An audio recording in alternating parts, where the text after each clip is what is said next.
Personal ആയിട്ടാണ് എന്റെ evangelism. Personal evangelism ആളുകളെ വ്യക്തിപരമായിട്ട് കണ്ട് ദൈവം നടത്തുന്ന പോലെ ഒക്കെ വ്യത്യസ്തമാണ്.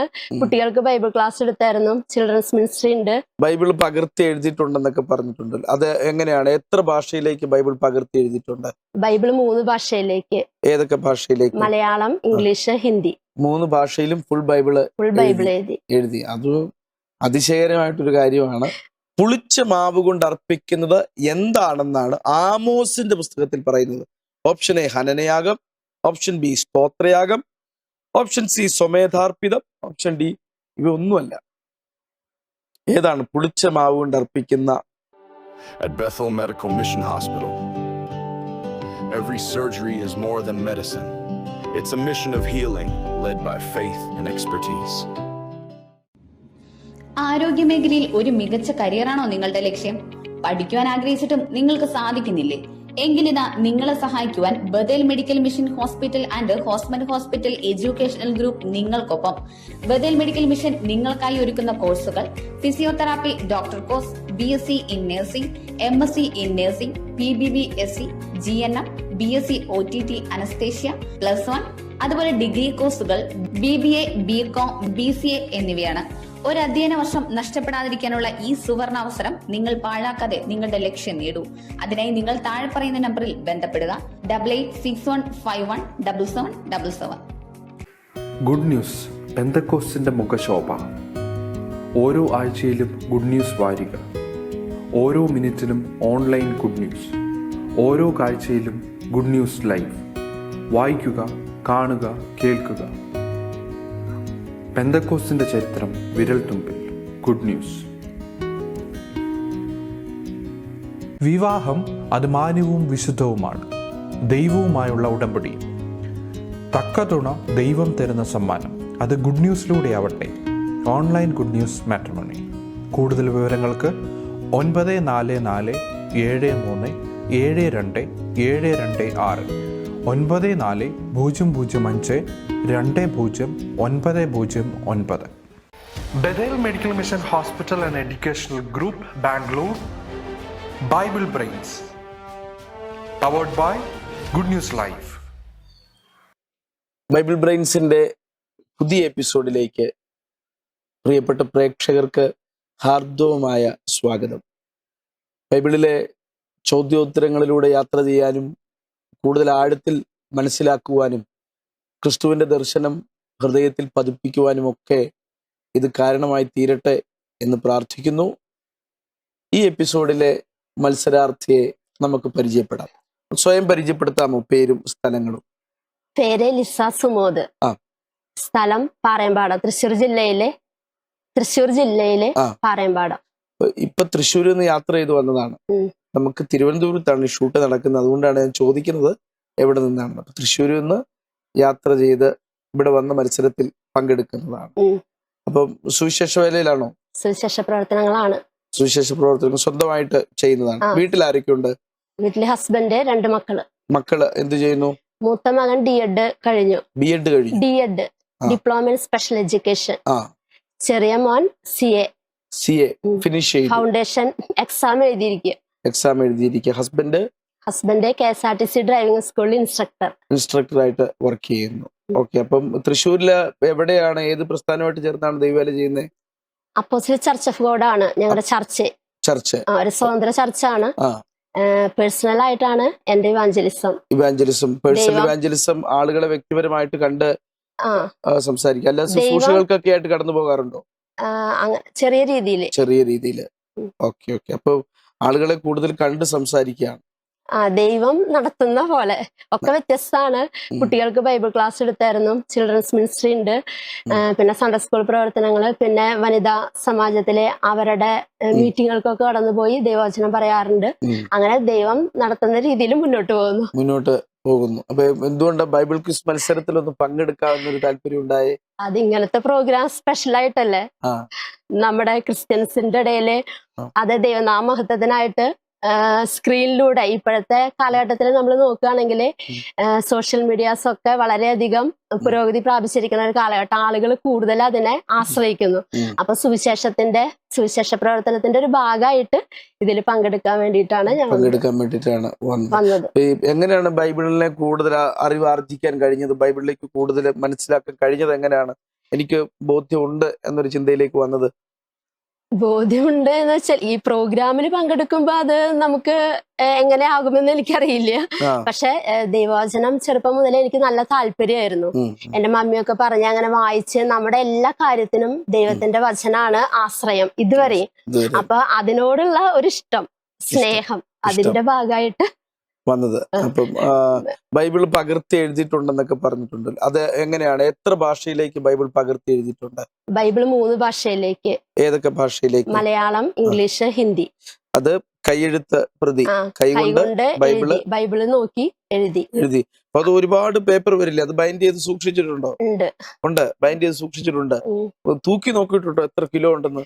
തൂക്കി നോക്കിയിട്ടില്ല. കുറഞ്ഞതൊരു ഒരു ബൈബിൾ ഒരു 10 കിലോ അടുത്ത് വരുമോ? വരും. അത്രത്തോളം വെയിറ്റ് വരും നമ്മളിത് പകർത്തി എഴുതുക. എത്ര നാളുകൊണ്ടാണ് ഒരു ഭാഷയിലേക്ക് ബൈബിൾ പകർത്തി എഴുതുന്നത്? അതെങ്ങനെയാന്ന് വെച്ചാൽ എനിക്ക് സമയം കിട്ടുമ്പോ അങ്ങനെ എഴുതുമായിരുന്നു. പക്ഷെ ആദ്യമായിട്ട് ചെയ്തത് ഫിയാറ്റ് മിഷൻ എന്ന് പറഞ്ഞൊരു സംഘടന ഉണ്ട്, RCയുടെ. അപ്പൊ ഫേസ്ബുക്കിൽ ഇങ്ങനെ കണ്ടു. അപ്പൊ 2017 അപ്പൊ ഞാനിങ്ങനെ നോക്കിയപ്പോ ബൈബിള് പകർത്തി എഴുതണ ഒരു മത്സരമായിട്ടാണ് അവരെ വെച്ചിരിക്കുന്നത്. അപ്പൊ ഫേസ്ബുക്കിൽ കണ്ടതുകൊണ്ട് നമുക്ക് അതൊന്ന് നോക്കാമെന്ന് വിചാരിച്ചു. അവര് ശരിക്കും റോമൻ കാത്തലിക്സിന്റെ ബൈബിളാണ് ഉദ്ദേശിച്ചത്. പക്ഷെ അന്ന് പുതിയ നിയമം മാത്രം എഴുതാൻ ഞാൻ എഴുതി. അത് 2 മാസം കൊണ്ടാണ് എഴുതിയത്. അവര് നമുക്ക് 3 മാസം സമയം അനുവദിച്ച് അതിൻ്റെ ഉള്ളിൽ എഴുതിയാൽ മതി. അപ്പൊ പിന്നെ ഒരു പ്രാവശ്യം അപ്പൊ ഞാൻ അങ്ങനെ എഴുതിയപ്പോ കുറച്ചു പേരോട് കൂടി പറഞ്ഞ് 7 പേര് എന്റെ ഒപ്പം അത് എഴുതി, പുതിയ നിയമം. അപ്പൊ ഞങ്ങളുടെ ചർച്ചിലെ ഒരു ബ്രദറിന് അത് മോട്ടിവേഷൻ ആയിട്ട് ചർച്ചിൽ എഴുതാൻ പറഞ്ഞപ്പോ ഞങ്ങൾ വീണ്ടും എഴുതി. അപ്പൊ അത് ഞാൻ 2 മാസം കൊണ്ട് എഴുതി. അങ്ങനെ ആ സമയം വെച്ചതുകൊണ്ട് ബാക്കിയൊക്കെ ഞാനിങ്ങനെ ഇരുന്ന് പിന്നെ നമ്മൾ സ്വയമായിട്ട് എഴുതുന്നോണ്ട് സമയം പോലെ അങ്ങനെയാണ് എഴുതിയത്. അപ്പൊ 2017 ഞാൻ എഴുതി തുടങ്ങി. അങ്ങനെ പതുക്കെ എഴുതി 7 വർഷം കൊണ്ട് 2024 ഞാൻ ഫുള്ള് ഹിന്ദി വരെ കംപ്ലീറ്റ് ചെയ്ത്. ഹിന്ദി വരെ 3 ഭാഷയിൽ മുഴുവൻ ബൈബിളും? പുതിയ നിയമം മാത്രമല്ല, പുതിയ നിയമം, പഴയ നിയമം, ഫുൾ ബൈബിള് 3 ഭാഷയിലും ഫുൾ ബൈബിള് എഴുതി. അത് അതിശയകരമായിട്ടൊരു കാര്യമാണ്. ദൈവം സഹായിച്ചു. മറ്റുള്ളവർക്ക് ഒരു പ്രചോദനമാകട്ടെ. പക്ഷെ ഇന്ന് നമ്മളിത് പരിശോധിക്കാം, നല്ലവണ്ണം ആണോ എഴുതിയത്? എഴുതിയപ്പോ ഒക്കെ വായിച്ചിട്ടാണോ എഴുതിയത്? അതോ അങ്ങ് എഴുതുമായിരുന്നോ എന്ന് ഇപ്പൊ അറിയാം അല്ലേ? അതിലെനിക്ക് ഉറപ്പില്ല. കാരണം ക്വസ്റ്റ്യൻ വരുമ്പോ നമുക്ക് എങ്ങനെയാവുന്ന അറിയില്ല. പക്ഷെ ദൈവത്തിന്റെ വചനത്തിൽ നിൽക്കാനൊക്കെ എനിക്ക് അതിന് സഹായിച്ചു. വചനം കൂടുതൽ പഠിക്കുക എന്നുള്ളതിന് വേണ്ടിയിട്ട് തന്നെയാണ് എഴുതിയത്. ഓക്കെ. അപ്പൊ ദൈവം സഹായിക്കട്ടെ. ഇപ്പൊ നമ്മുടെ മത്സരത്തെ കുറിച്ചിട്ടുള്ള ചില കാര്യങ്ങൾ പ്രാഥമികമായിട്ട് ഓർപ്പിക്കുകയാണ്. ഇതാ, മുഴുവൻ 15 ചോദ്യങ്ങളാണ് ഇപ്പോൾ നമുക്കുള്ളത്. ആദ്യത്തെ റൗണ്ടിൽ 6 ചോദ്യങ്ങൾ. 6 ചോദ്യങ്ങൾക്ക് ഉത്തരം നൽകുമ്പോൾ 10,000 രൂപ, 1000 രൂപയുടെ സേഫ് സോണിൽ. രണ്ടാമത്തെ റൗണ്ട് മത്സരാർത്ഥിക്ക് പുതിയ നിയമമോ പഴയ നിയമമോ തിരഞ്ഞെടുക്കാം. നമ്മൾ പഴയ നിയമമാണ് 2ാമത്തെ റൗണ്ടിൽ തിരഞ്ഞെടുക്കുന്നെങ്കിൽ 3ാമത്തെ റൗണ്ടിൽ പുതിയ നിയമത്തിനായിരിക്കും ചോദ്യങ്ങൾ. ഏതാദ്യം വേണമെന്ന് നമ്മൾ തിരഞ്ഞെടുക്കുന്നുവെന്ന് മാത്രം. 2ാമത്തെ റൗണ്ട് ഫിനിഷ് ചെയ്യുമ്പോൾ 3000 രൂപയുടെ സേഫ് സോൺ. 3ാമത്തെ റൗണ്ട് ഫിനിഷ് ചെയ്യുമ്പോൾ 7000 രൂപയുടെ സേഫ് സോൺ. ഒടുവിൽ 10,000 രൂപയുടെ ചോദ്യങ്ങൾ. അപ്പം അങ്ങനെയാണ് നമ്മുടെ ചോദ്യത്തിന്റെ ഘടന ഉള്ളത്. അപ്പം ചോദ്യങ്ങളിലേക്ക് നമുക്ക് പോകാം. മത്സരം തുടങ്ങാം. കോൺഫിഡന്റ് ആണല്ലോ? മറ്റു സംശയങ്ങളൊന്നുമില്ല? കിട്ടുന്നതിന് ഉത്തരം പറയാം. ഓക്കെ. ആദ്യത്തെ റൗണ്ടിലെ ആദ്യത്തെ ചോദ്യം: ഏതാണ് കൈപ്പണി അല്ലാത്ത ഭവനം? ഓപ്ഷൻ എ നിത്യഭവനം, ഓപ്ഷൻ ബി ഭൗമഭവനം, ഓപ്ഷൻ സി സ്വർഗഭവനം, ഓപ്ഷൻ ഡി കൂടാരം. ഏതാണ് കൈപ്പണി അല്ലാത്ത ഭവനം? ഓപ്ഷൻ എ നിത്യഭവനം. ഉത്തരം ഉറപ്പിക്കുന്നു, സംശയമൊന്നുമില്ല. കൈപ്പണിയല്ലാത്ത നിത്യഭവനമായി ദൈവത്തിന്റെ ദാനമായ ഒരു കെട്ടിടം ഞങ്ങൾക്ക് സ്വർഗത്തിലുണ്ട് എന്ന് അറിയുന്നു. അപ്പൊ നോ സംശയം. ഓപ്ഷൻ എ നിത്യഭവനം എന്ന ഉത്തരം ശരിയാണോ? ആ ഉത്തരം വളരെ ശരിയാണ്. അപ്പോൾ വാക്യങ്ങൾ ഇങ്ങനെ മനസ്സിലുണ്ടെങ്കിൽ കൃത്യമായിട്ട് ഇനിയും ഉത്തരം മുമ്പിലേക്ക് പറയാൻ കഴിയട്ടെ എന്ന് പ്രാർത്ഥിക്കുന്നു. ആദ്യത്തെ റൗണ്ടിലെ 2ാമത്തെ ചോദ്യം: മലയിൽ നിന്ന് ഇറങ്ങി വന്ന് യേശു ആദ്യം സൗഖ്യം നൽകിയത് ആർക്ക്? ഓപ്ഷൻ എ ശതാധിപന്റെ ബാല്യക്കാരന്, ഓപ്ഷൻ ബി പക്ഷപാതക്കാരന്, ഓപ്ഷൻ സി കുഷ്ഠരോഗിക്ക്, ഓപ്ഷൻ ഡി കുരുടൻ. മലയിൽ നിന്ന് ഇറങ്ങി വന്നപ്പോൾ യേശു ആദ്യ സൗഖ്യം നൽകി. ഗിരിപ്രഭാഷണം കഴിഞ്ഞ് യേശു ഇറങ്ങി വരുമ്പോൾ മത്തായി സുവിശേഷം 8-ാം അധ്യായത്തിന്റെ ആദ്യത്തെ പാരഗ്രാഫിൽ ഓപ്ഷൻ എ ശതാധിപന്റെ ബാല്യക്കാരനെ. ഒന്നുകൂടെ ആലോചിക്കാം. ഒരു മനുഷ്യൻ വന്ന് യേശുവിന്റെ മുൻപിൽ മുട്ടുകുത്തി. കുഷ്ഠരോഗിക്ക്. Option C കുഷ്ഠരോഗിക്ക്. ആവേശത്തെക്കാൾ നല്ലത് ശ്രദ്ധിച്ചുത്തരം പറയുന്നതാണ്. ഓപ്ഷൻ സി കുഷ്ഠരോഗിക്ക് എന്ന ഉത്തരം നമ്മൾ ഉറപ്പിക്കുകയാണ്. നമുക്ക് പരിശോധിക്കാം, കുഷ്ഠരോഗി എന്ന ഉത്തരം ശരിയാണോ? യെസ്, കുഷ്ഠരോഗി എന്ന ഉത്തരം. വളരെ ശ്രദ്ധിക്കണം കേട്ടോ. അത് മലയിലെ മറുരൂപം നടന്നിട്ട് മലയെന്ന് വന്നിട്ടുണ്ട്. ഇത് ഞാൻ പ്രത്യേകം പറഞ്ഞു. ഈ ഗിരിപ്രഭാഷണത്തിന് ശേഷം പറഞ്ഞപ്പോഴാണ് മലയിൽ നിന്ന് ഇറങ്ങി വന്നത്. അപ്പം വളരെ ശ്രദ്ധിക്കണം. പെട്ടെന്ന് ഇതെല്ലാം ഉത്തരവാണെന്ന് നമുക്ക് തോന്നും. ഒന്നും ഉത്തരം അല്ലാതെ ഇല്ല. ഓക്കെ, ആദ്യത്തെ റൗണ്ടിൽ മൂന്നാമത്തെ ചോദ്യം. കൊയ്ത്തിന് എത്ര മാസം ഉള്ളപ്പോഴാണ് യഹോവ ഇസ്രായേൽ മക്കൾക്ക് മഴ മുടക്കിയത്? Option A 2, option B 3, option C 4, option D 6. Option B 3. Okay, option B 3 അറിയാമായിരുന്നു അല്ലേ? കൊയ്ത്തിന് 3 മാസമുള്ളപ്പോൾ മഴ മുടക്കി. ഓക്കെ, ഓപ്ഷൻ ബി 3 എന്ന ഉത്തരം ശരിയാണോ? ആ ഉത്തരവും ശരിയാണ്. അപ്പൊ ഇങ്ങനെ തന്നെ മുന്നോട്ട് പോകട്ടെ. ചിന്തിച്ചും നോക്കിയും ആലോചിച്ചും കരുതി ഉത്തരം പറയാം. അത് പറഞ്ഞപ്പോഴാണ് ഞാൻ എന്റെ ഒരു കോട്ടിട്ട് വന്നേക്കാൻ തീരുമാനിച്ചേ. അതൊരു പ്രോഗ്രാം അല്ലേ, സ്റ്റുഡിയോ പ്രോഗ്രാം. അപ്പൊ ഹസ്ബൻഡ് പറഞ്ഞു കോട്ട് അല്ലെങ്കിലും ഇനി കോട്ടിലേക്ക് മാറാം എന്നുള്ളൊരു ചിന്തയിലിരിക്കുന്ന ഒരു സമയമായിരുന്നു. ഷാൾ എപ്പോഴും ബുദ്ധിമുട്ട്, ഷാൾ ഇടാതെ നമുക്കൊരു താല്പര്യമില്ല.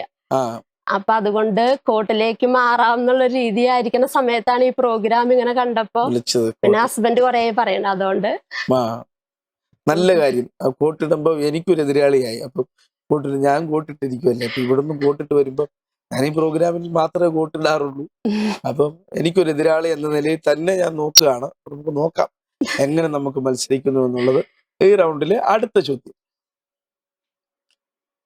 വളരും തോറും യഹോവയ്ക്കും മനുഷ്യർക്കും പ്രീതിയുള്ളവനായി വളർന്നത് ആര്? ഓപ്ഷൻ എ യാക്കോബ്, ഓപ്ഷൻ ബി ഇസഹാക്ക്, ഓപ്ഷൻ സി ശമൂവേൽ, ഓപ്ഷൻ ഡി ദാവീദ്. ആരാണ്?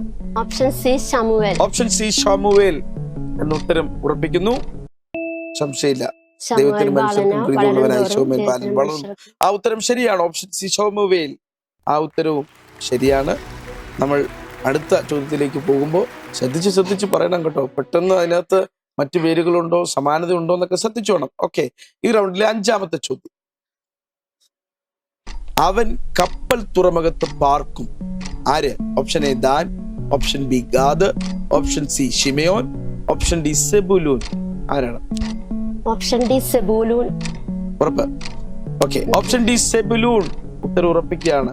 യാക്കോബ് മക്കളെ അനുഗ്രഹിച്ച് പറയുന്ന പ്രവചനങ്ങളാണ്. ഭാവിയിൽ എന്ത് സംഭവിക്കും എന്ന് പറയാൻ കഴിയുന്ന ഒരു പിതാവ് ഒരു അതിശയകരമായ കാര്യമാണ് ദൈവിക ദർശനം.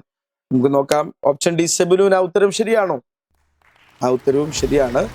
അടുത്തത് ഈ റൗണ്ടിൽ സേഫ് സോണിലേക്ക് കൊണ്ടുവരുന്ന ഒടുവിലത്തെ ഈ റൗണ്ടിലെ അവസാനത്തെ ചോദ്യം, 6-ാമത്തെ ചോദ്യം. പോവാം. ഈ റൗണ്ടിലെ അവസാനത്തെ ചോദ്യം. ശിഷ്യന്മാരുടെ അടുക്കൽ കൊണ്ടുവന്നു, എന്നാൽ അവർക്ക് സൗഖ്യമാക്കാൻ കഴിഞ്ഞില്ല. ആരെ? ഓപ്ഷൻ എ പക്ഷപാതക്കാരനെ, ഓപ്ഷൻ ബി ചന്ദ്രരോഗിയെ, ഓപ്ഷൻ സി കുഷ്ഠരോഗിയെ, ഓപ്ഷൻ സി ഭൂതഗ്രസ്തരെ. ഓപ്ഷൻ ബി ചന്ദ്രരോഗിയെ. ഓക്കെ, ഓപ്ഷൻ ബി ചന്ദ്രരോഗിയെ എന്ന ഉത്തരം ഉറപ്പിക്കുകയാണ്. എനിക്ക് തോന്നുന്നത് ഏറ്റവും അധികം കഷ്ടപ്പെട്ടത് ഈ മകന്റെ പിതാവാണെന്ന് എനിക്ക് തോന്നിയിട്ടുണ്ട്. പലപ്പോഴും ഈ അസുഖം മുഖാന്തരം തീയിലും വെള്ളത്തിലും അവനെ ഇടുന്നു എന്നൊരിതുണ്ട്. പക്ഷേ ശിഷ്യന്മാർക്ക് അത് സൗഖ്യമാക്കാൻ കഴിഞ്ഞില്ല. യേശു പറഞ്ഞത് അങ്ങനെ സൗഖ്യമാക്കാത്തത് അവരുടെ അവിശ്വാസം നിമിത്തമാണ്. വിശ്വാസത്തോടെ കൽപ്പിച്ചാൽ സൗഖ്യമാകുമെന്നാണ്. നമുക്ക് നോക്കാം. ഓപ്ഷൻ ബി ചന്ദ്രരോഗി എന്ന ഉത്തരം ശരിയാണോ? ആ ഉത്തരം ശരിയാണ്. അപ്പൊ ആദ്യത്തെ റൗണ്ട് നമ്മൾ ഫിനിഷ് ചെയ്തു. ഒരു സമ്മാനത്തുക ലഭിച്ചു. ഒരു സമ്മാനം ഉണ്ട്. ഇനി ഒരു സന്തോഷം തോന്നുന്നുണ്ടോ? ഇല്ല, കുറച്ചുകൂടെ എനിക്ക് മുമ്പിലേക്ക് പോകണമെന്ന് താല്പര്യമുണ്ട് അല്ലേ? പോകണമെന്നുണ്ട്. പോകാൻ പറ്റുമോന്നറിയില്ല. പോകാൻ പറ്റുമോ നമുക്ക് നോക്കാം. ഏതാണ് തിരഞ്ഞെടുക്കുന്നത്? ഇനി ഈ റൗണ്ടിലേക്ക് വരുമ്പോൾ പഴയ നിയമം, പുതിയ നിയമം, ഏത് തിരഞ്ഞെടുക്കും? പഴയ നിയമം. പഴയ നിയമം തിരഞ്ഞെടുക്കും. പഴയ നിയമത്തിൽ നിന്നുള്ള ചോദ്യങ്ങൾ. അപ്പൊ അടുത്ത റൗണ്ടിൽ പുതിയ നിയമം. അങ്ങനെ തോന്നുന്നു സെറ്റ് ചെയ്ത് മൈൻഡിലെ ഈ റൗണ്ടിൽ ഹാർഡ് ആയിട്ടുള്ളത് നേരിട്ടാൽ അടുത്ത റൗണ്ട് ഓപ്ഷൻ ഇല്ലാത്ത റൗണ്ട് ആയതുകൊണ്ട് പുതിയ നിയമം ആകുമ്പോൾ കുറച്ച് ലളിതമായിരിക്കും എന്നൊരു ചിന്ത അല്ലേ? ഓക്കെ, പഴയ നിയമത്തിൽ നിന്നുള്ള ചോദ്യങ്ങൾ. 2-ാമത്തെ റൗണ്ടിലെ ആദ്യത്തെ ചോദ്യം. പുളിച്ച മാവ് കൊണ്ട് അർപ്പിക്കുന്നത് എന്താണെന്നാണ് ആമോസിന്റെ പുസ്തകത്തിൽ പറയുന്നത്? ഓപ്ഷൻ എ ഹനനയാഗം, ഓപ്ഷൻ ബി സ്തോത്രയാഗം, ഓപ്ഷൻ സി സ്വമേധാർപ്പിതം, ഓപ്ഷൻ ഡി ഇവയൊന്നുമല്ല. ഏതാണ് പുളിച്ച മാവ് കൊണ്ട് അർപ്പിക്കുന്ന ആ കാര്യം? ഡൗട്ടാണ്. അവസാനിപ്പിക്കണോ മത്സരം? അല്ല, ഇത് പറഞ്ഞാൽ കുഴപ്പമില്ലല്ലോ. ഇത് പറഞ്ഞാൽ കുഴപ്പമില്ലാത്തതാണ്, പക്ഷെ ആലോചിച്ച് പറയാം, ചിന്തിച്ച് പറയാം.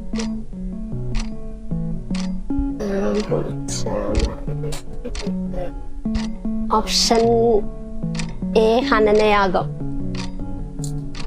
ഹനനയാഗം ആ അർത്ഥം ചിന്തിച്ചു നോക്കിയ. ഹനനയാഗം നിശ്ചയമായിട്ടും ബേൺഡ് ഓഫറിംഗ് ആണ്, ഈ തീ കൊണ്ടുള്ള യാഗമാണ്.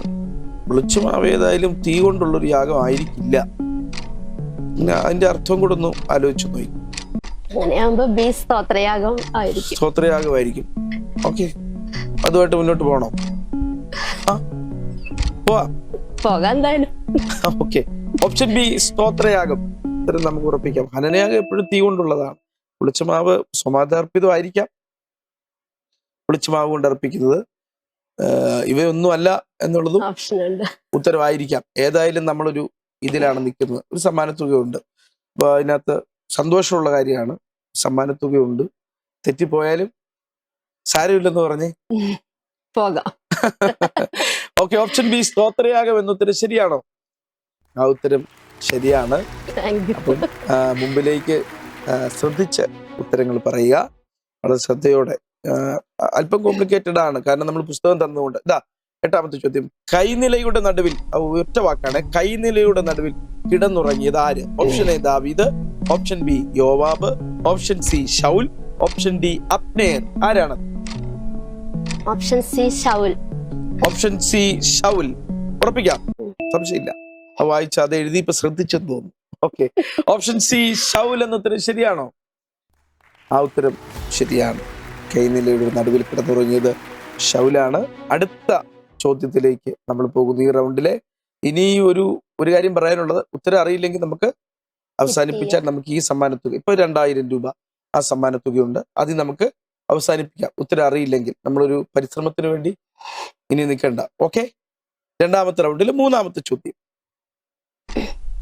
ഏശാവിന് സമ്മാനമായി യാക്കോബ് നൽകാത്തത് ഇവയിൽ ഏതാണ്?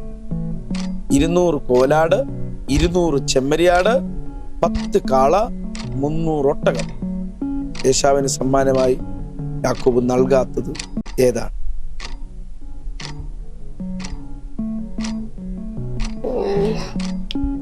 ഓപ്ഷൻ സി 10 കാളയാണെന്നാണ് സംശയമാണ്. വായിച്ചിട്ടുണ്ട്, പക്ഷെ മനസ്സിലില്ല. സംശയം ഉണ്ടെങ്കിൽ വേണമെങ്കിൽ നമുക്ക് അവസാനിപ്പിക്കാം.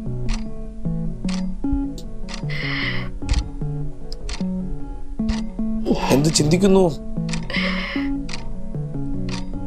അവസാനിപ്പിക്കാം. അതെ, മുമ്പോട്ട് പോകുമ്പോ ഇനിയും ഏതായാലും ചോദ്യം നിസ്സാരമാകാൻ സാധ്യതയില്ല. മുമ്പോട്ട് പോകുമ്പോൾ ഉറപ്പായിട്ടും ഇനി കട്ടിയുള്ള ചോദ്യങ്ങളാണ്. അടുത്ത റൗണ്ടിൽ നമുക്ക് ചോദ്യത്തിന് ഓപ്ഷൻ ഇല്ല. അതായത് ഇത് 9ാമത്തെ ചോദ്യം. 8 ചോദ്യം കൂടെ കഴിഞ്ഞാൽ നമുക്ക് ഓപ്ഷൻ ഇല്ലാത്ത ചോദ്യങ്ങളാണ് പോകുന്നത്. ഇപ്പൊ മുമ്പിലേക്ക് പോയി ഈ സമ്മാനത്തുക കൂടെ നഷ്ടപ്പെടുത്തണ്ട. ഇപ്പൊ 2000 രൂപ നല്ലൊരു സമ്മാനത്തുക നിൽക്കുന്നു. ഓക്കെ, നമുക്ക് മത്സരം ക്വിറ്റ് ചെയ്യാം. നല്ല തീരുമാനത്തിന് പ്രത്യേക അഭിനന്ദനങ്ങൾ. മത്സരം നമ്മൾ അവസാനിപ്പിച്ചിരിക്കുന്നു.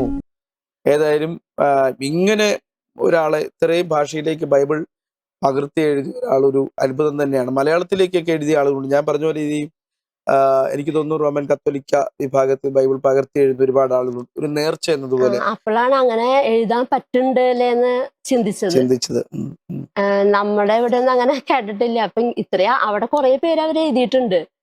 അപ്പൊ ഇത്രയും പേര് എഴുതിയിട്ടുണ്ടല്ലോ എന്നൊരു അതിശയം. നമുക്കിത് എഴുതാൻ പറ്റുമോ, എഴുതി തീർക്കാൻ പറ്റുമോന്ന് സംശയമായിരുന്നു. പക്ഷെ അങ്ങനെ എഴുതി. നമ്മള് പ്രത്യേകിച്ച് ഇത് എടുത്തെഴുതുകയോ, ഞാൻ സാധാരണ ചെയ്യാറുള്ള ഒരു കാര്യം, പെട്ടെന്ന് നമ്മൾ ഈ ശബ്ദമില്ലാതെ വായിച്ചാൽ മനസ്സിലാകത്തില്ല. ഇപ്പൊ ഞാൻ ഈ ബൈബിൾ എനിക്ക് മനസ്സിലാക്കാൻ വേണ്ടി ഞാൻ ചെയ്യുന്നൊരു കാര്യം, ഞാൻ ഉറക്കെ വായിക്കും. ബൈബിൾ പെട്ടെന്ന് മനസ്സിലാക്കും. ഞാനത് എങ്ങനെയാണോ അതിന്റെ ട്യൂണിലും അതിന്റെ രീതിയിലും ഉറക്കെ ബൈബിൾ വായിക്കും. അപ്പോഴാണ് എനിക്കിത് കുറച്ചുകൂടെ മനസ്സിൽ കയറാറുള്ളത്. എവിടെയാണെങ്കിലും ഉറക്കിയിരുന്ന് വായിക്കുമ്പോഴാണ് എനിക്ക് പെട്ടെന്ന് വാക്കും അതിന്റെ താളവും ഒക്കെ പിടികിട്ടുന്നത്. അങ്ങനെ ചെയ്യാറുണ്ട്. അതുപോലെ തന്നെയാണ് എഴുതുന്നതും. ചില സമയങ്ങളിലൊക്കെ പഠനത്തിന്റെ സമയത്ത് ഒരു ഒരു ഒരു ലേഖനമാണ് പഠിക്കുന്നതെങ്കിൽ ആ ലേഖനത്തിൽ എത്ര അരുതുണ്ട് അല്ലെങ്കിൽ എത്ര ചെയ്യണം എന്ന് പറയുന്ന എത്ര കാര്യങ്ങളുണ്ട്. ഇപ്പൊ പിന്നിൽ അവസാനിക്കുന്ന ബോധിപ്പിൻ, ചിന്തിപ്പിൻ, അനുസരിപ്പിൻ എന്ന് പറയുന്ന അതിൽ അവസാനിക്കുന്നത്, അരുതിൽ അവസാനിക്കുന്നത്, അങ്ങനെ എടുത്തെടുത്ത് എഴുതുമ്പോൾ എത്ര അരുത് പറഞ്ഞിട്ടുണ്ട്, എത്ര ചെയ്യണമെന്ന് പറഞ്ഞിട്ടുണ്ട് എന്നുള്ളൊരു ഓർഡർ നമുക്ക് കിട്ടും. അപ്പൊ അതിനകത്ത് മുഴുവനായിട്ടുള്ള ആശയം എന്താണെന്ന് പെട്ടെന്ന് പിടികിട്ടും. അപ്പൊ ഞാൻ പറയുന്നത് എഴുതുന്നത് കൊണ്ട് കുറച്ചുകൂടെ ആശയം നമുക്ക് വ്യക്തം. ഇങ്ങനെ എഴുതുമ്പോൾ നമ്മുടെ മനസ്സിൽ ഇങ്ങനെ കൃത്യമായിട്ട് കാര്യങ്ങൾ കയറും, പ്രവേശിക്കും. എന്തായാലും അത്രയും നേരം നമ്മൾ ഇരിക്കുകയല്ലോ ദൈവസന്നിധിയില്. അതെ അതെ അതെ. അപ്പൊ കൂടുതൽ കുറച്ചുകൂടെ നമുക്കത് എഴുത്തുകാരൻ എന്താ ഉദ്ദേശിച്ചത് നമുക്ക് കൃത്യമായിട്ട് ഗ്രഹിക്കാൻ പറ്റും. അതൊരു നല്ല കാര്യമാണ്. ഇനി ആ മത്സരം നമ്മൾ അവസാനിച്ചെങ്കിലും ഇതിനകത്ത് ഏത് ഉത്തരവായിട്ടാണ് മുന്നോട്ട് പോകാൻ ഒരു താല്പര്യമുള്ളത്? പറഞ്ഞല്ലോ, ഓപ്ഷൻ സി 10 കാള. ഓപ്ഷൻ സി 10 കാള. 10 കാള നമുക്ക് ഉറപ്പിക്കാം. 10 കാള ആയിരുന്നെങ്കിൽ ഇപ്പൊ ഒരു ചെറിയ സങ്കടം വരും. എന്നോട് അവസാനിപ്പിക്കും. എല്ലാം സഹിക്കാൻ ഒരു കൃപാ കർത്താവ് തന്നിട്ടുള്ളതുകൊണ്ട് കുഴപ്പമില്ല. നമുക്ക് നോക്കാം. കോലാട്, ചെമ്മരിയാട് 200 ഏകദേശം സമാനമായിട്ട് വരുന്നുണ്ട്. അതിനകത്തൊരു പിശക് വരാവോ? അത് 300 ഒട്ടകമാണോ? ഒട്ടകം ആ സമയത്ത് ഉണ്ടായിരുന്നു? അതാണ് ഒരു ചിന്ത. ആ സമയത്ത് ഒട്ടകങ്ങള് അത്രത്തോളം ഈ ഒട്ടകങ്ങളെ ക്രയവിക്രയം ചെയ്തിരുന്നതായിട്ട് പ്രഥമ ഭാഗത്ത് പറയുന്നില്ല എന്നാണ് എനിക്ക് തോന്നുന്നു. ഒട്ടകങ്ങൾ കൂടുതൽ വരുന്നത് ഇയ്യോബിന്റെ പുസ്തകങ്ങളൊക്കെ വരുമ്പോഴാണ്. പക്ഷെ ഇസ്ഹാക്കിന്റെ റിബേക്കയുടെ ഒട്ടകപ്പുറത്ത് പോയി, ഒട്ടകപ്പുറത്ത് 10 ഒട്ടകപ്പുറത്ത് പോയി. അപ്പൊ അങ്ങനെ വരുമ്പോൾ ഒട്ടകം അല്ലാതെ ഇരിക്കാനും സാധ്യതയുണ്ട്. കാളയാകാനാ കൂടുതൽ സാധ്യത അല്ലേ? അതല്ല, അത് അത്രയും ഇതിൽ പഠിച്ചിട്ടില്ലേ ഈ ബുക്കുകളായതുകൊണ്ട്. നമ്മള് ബൈബിൾ പഠിക്കുക എന്ന് പറഞ്ഞാൽ ഇങ്ങനെ ചോദ്യത്തിന് പഠിക്കുമ്പോൾ വ്യത്യാസാ. അതുകൊണ്ട് ഞാനിങ്ങനെ മത്സരങ്ങൾ ഒഴിവാക്കലാണ് പതിവ്. ഇത് നമുക്ക് ഒരു വേദി കിട്ടുന്നു എന്നുള്ള രീതിയിൽ ഉപയോഗിച്ചതാ. മത്സരവും നമ്മള് ദൈവവചന ധ്യാനം, നമ്മൾ സുവിശേഷ പ്രവർത്തനത്തിൽ വ്യത്യാസമുണ്ട്. മത്സരത്തിന് പഠിക്കുമ്പോ അതൊരു വേറൊരു മൂഡാണ്. അത് ദൈവസന്നിധിയിൽ നമുക്ക് ഉയർന്നു വരാനും കുറച്ചൊക്കെ ഉറപ്പാണത്. ആ രീതിയില് നമ്മൾ അറിവ് ചീർപ്പിക്കുന്നു, സ്നേഹമോ ആത്മീക വർധന വരുത്തുന്നു. അപ്പൊ അറിഞ്ഞിരിക്കും ഞാൻ ഹയസ്റ്റാന്ന് പറയുന്നത് ദൈവസന്നിധിയിൽ എപ്പോഴും താഴ്മയോടെ ഇരിക്കാനാണ് ദൈവം നമ്മളെ പഠിപ്പിക്കുന്നത്. അങ്ങനെ ഒരു കാര്യമുണ്ട്. നല്ല കാര്യം. ഇതേതായാലും ഈ സംഖ്യകൾ ഓർത്തു വെക്കുന്ന അല്പം ബുദ്ധിമുട്ടുള്ള കാര്യം. എത്ര എന്നുള്ളത് അല്പം ബുദ്ധിമുട്ടാണ്. ഇപ്പൊ ഞങ്ങൾ മിക്കവാറും ഇപ്പൊ കൂടുതലും പുസ്തകം കൊടുത്തിട്ടുള്ള അധ്യായങ്ങൾ ഏതാണെന്നുള്ള ചോദ്യങ്ങളൊക്കെ കൂടുതലും വരാറുണ്ട്. അപ്പൊ അവിടെയാണ് എല്ലാവരും മത്സരം അവസാനിപ്പിച്ചിട്ടുള്ള അധ്യായം ഏതാണ്, സംഖ്യ, നമ്പർ ഏതാണ് നമുക്ക് ഓർത്തു വെക്കാൻ പാടും. ഒരുപാട് സംഖ്യകൾ ഉള്ളതാണ് ബൈബിൾ. അപ്പൊ ഇതൊരു നല്ല മത്സരം കാഴ്ചവെച്ചു. അപ്പൊ ഇതിലേക്ക് വന്നു, നമുക്ക് പരിശോധിക്കാം. 9ാമത്തെ ചോദ്യത്തിന്റെ ഉത്തരം ഓപ്ഷൻ സി 10 കാള എന്നുള്ളതാണോ ശരിയായ ഉത്തരം? അല്ല. മത്സരം അവസാനിപ്പിച്ചത് നന്നായി. 300 ഒട്ടകമാണ് കൊടുക്കാത്ത ഒരു കാര്യം. അപ്പൊ ഏതായാലും 10 കാളയായിട്ട് പോയിരുന്നെങ്കിൽ നമുക്ക് നഷ്ടപ്പെട്ടു പോയിരുന്നേനെ. അത് നല്ല ഉചിതമായ തീരുമാനം എടുത്തതിൽ ഒരിക്കൽ കൂടെ അഭിനന്ദനം അറിയിക്കുന്നു. എങ്ങനെ തോന്നുന്നു ഈ സീറ്റിൽ വന്നിരുന്ന് മത്സരിച്ചപ്പോ? സന്തോഷമുണ്ട്. നമ്മള് വീട്ടിലിരുന്നിട്ട് സ്ക്രീനിലൂടെ കാണാലോ മറ്റുള്ളവർക്കായാലും. അപ്പൊ അങ്ങനെ ദൈവം ഒരു അവസരം തന്നപ്പോ അത് ഉപയോഗിക്കണം എന്നുണ്ടായിരുന്നു. അപ്പൊ ഹസ്ബൻഡൊക്കെ സപ്പോർട്ട് ചെയ്തുകൊണ്ട് അങ്ങനെ വന്നു.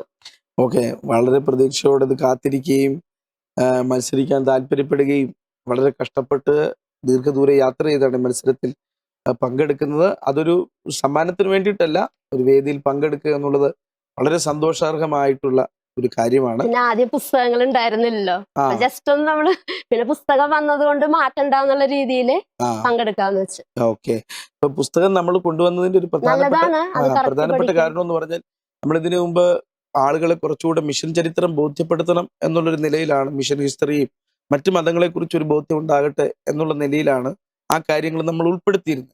എന്നാൽ കൂടുതലും മത്സരാർത്ഥികളെയും മിഷണറി ചരിത്രം അവർക്ക് ബുദ്ധിമുട്ടാണ്. ബൈബിൾ എങ്ങനെയും നമുക്ക് പഠിക്കാം, മിഷണറി ചരിത്രം നമ്മൾ എവിടെ നിന്ന് അതിന്റെ പുസ്തകങ്ങൾ കണ്ടെത്തും, അത് പഠിക്കും, അത് ഏറ്റവും പ്രയാസകരമായിട്ടുള്ള കാര്യമായതുകൊണ്ട് ഒരുപാട് ആളുകൾ മത്സരത്തിൽ നിന്ന് മാറി. അതുകൊണ്ട് തന്നെ അവരെ കൂടെ മാറി നിന്ന ആളുകളെ കൂടെ പരിഗണിക്കാൻ വേണ്ടിയിട്ടാണ് നമ്മൾ ബൈബിളിലേക്ക് മാത്രമായത് പരിമിതപ്പെടുത്തി. അപ്പോൾ നമ്മൾ ഈ 3 റൗണ്ട് ഉൾപ്പെടുത്തിക്കൊണ്ടാണ് ചോദ്യങ്ങൾ കുറച്ചുകൂടെ ലളിതമായത്. അപ്പൊ ആളുകൾ പറഞ്ഞു ഇത് സൺഡേ സ്കൂൾ നിലവാരത്തിലുള്ള ചോദ്യങ്ങളാണ്, എല്ലാവർക്കും പെട്ടെന്ന് പറയാം. പക്ഷെ എല്ലാവർക്കും ഒരുപോലെ പറയാൻ കഴിയുന്നതല്ല. അപ്പൊ നമ്മൾ പുസ്തകം കൊടുത്ത് ചോദ്യം കുറച്ചുകൂടെ ബെറ്റർ ആക്കി, കുറച്ചുകൂടെ വായിക്കുന്നവർക്ക് മാത്രം ഉത്തരം പറയാൻ കഴിയുന്ന രീതി. പക്ഷെ ഇത് നല്ല രീതിയിൽ 9 ചോദ്യം വന്നപ്പോൾ നമുക്കാകെ 15 ചോദ്യമേ ഉള്ളൂ. പകുതി കടമ്പ കൃത്യമായിട്ട് കടന്നു. അതിലെല്ലാ അഭിനന്ദനങ്ങളും അറിയിക്കുന്നു. കുടുംബത്തെയും എല്ലാവരെയും ദൈവം അനുഗ്രഹിക്കട്ടെ, ശുശ്രൂഷയിൽ ദൈവം ഉപയോഗിക്കട്ടെ എന്ന് ഞാൻ പ്രാർത്ഥിക്കുകയും ആശംസിക്കുകയും ചെയ്യുകയാണ്. അപ്പോൾ ബൈബിൾ ബ്രെയിൻസ് ഫാമിലിയുടെ എല്ലാ അഭിനന്ദനങ്ങളും ശുശ്രൂഷയിൽ അറിയിക്കുന്നു. കർത്താവ് സഹായിക്കട്ടെ. അപ്പോൾ പ്രിയപ്പെട്ട പ്രേക്ഷകരെ, നിങ്ങളും നന്നായി പ്രിപ്പയർ ചെയ്യുക, വായിക്കുക, മത്സരിക്കുക. ക്രിസ്തുവിനെ കുറിച്ചുള്ള ദർശനം നിങ്ങളിലും വളരെ വലുതാകട്ടെ. മറ്റൊരു എപ്പിസോഡിൽ മറ്റൊരു മത്സരാർത്ഥിയുമായി കണ്ടുമുട്ടുന്നതുവരെ ഗുഡ് ബൈ.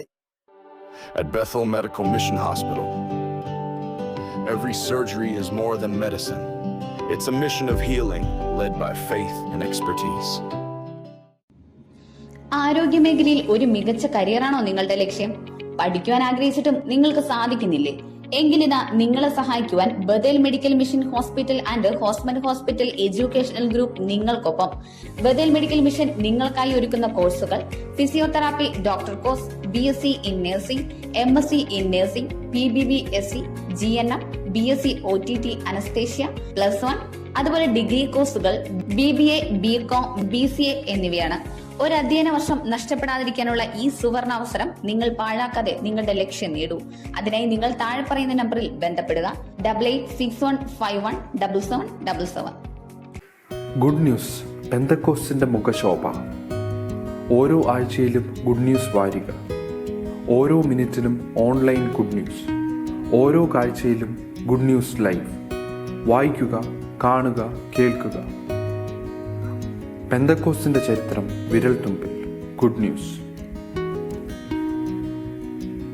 വിവാഹം അത് മാന്യവും വിശുദ്ധവുമാണ്, ദൈവവുമായുള്ള ഉടമ്പടി. തക്ക തുണ ദൈവം തരുന്ന സമ്മാനം. അത് ഗുഡ് ന്യൂസിലൂടെ ആവട്ടെ. Online good news matrimony. കൂടുതൽ വിവരങ്ങൾക്ക് 9473737226 9400520909. Bethel Medical Mission Hospital and Educational Group, Bangalore. Bible Brains. Powered by Good News Live.